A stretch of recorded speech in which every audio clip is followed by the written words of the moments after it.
The title of the show is The Logic of Subduction, and subduction is a term that most people would be familiar with in geological terms.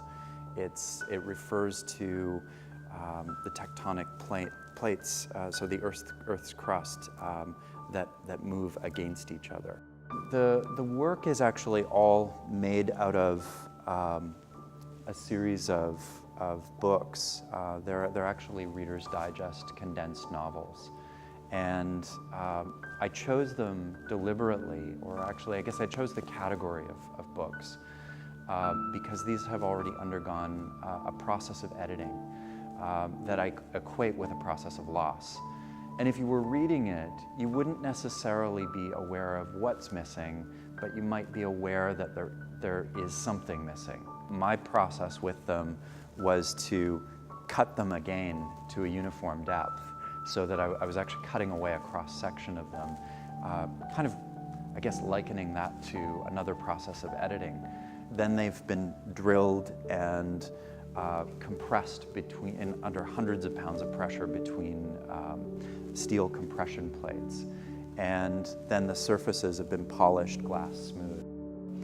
And then after that, you know, these now sort of mute books, I've taken my own writings and etched them into the surface.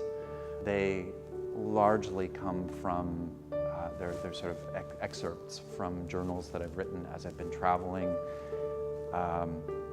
places that are the memories that I actually want to keep, even if someday the sense of sight disappears. And some of the first ones that I cut as a test, you can see on this one, the letters are actually cut into it, and the surface is burned. And it was doing these first tests that led me to understand that I needed to polish the surface, because it's actually the rough paper fibers that are burned on the surface. So this is also a phrase that appears several times in the show, as if it had been quietly erased. And there was a catastrophe here.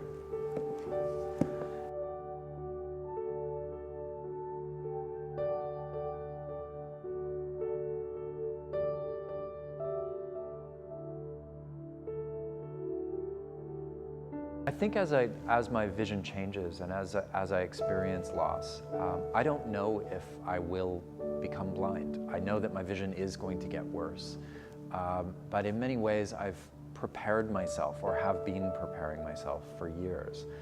And I think that as this body of work has come to a conclusion, or is coming to a conclusion, that where I've been going with ideas for the next work is largely connected to fleeting imagery.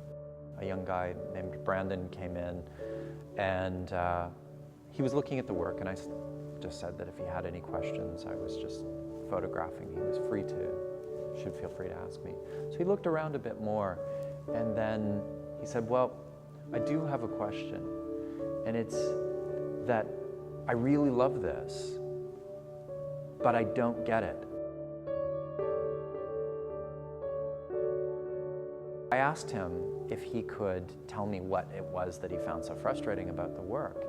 And he said, well, they're books, so I started this at the left side because we read left to right. And I moved along with this magnifier, and the text just stops. And so I backed up a little bit, and then something else is there, and then I moved along to the next book, and it just stops. And I don't know what it is that I'm supposed to be understanding from this.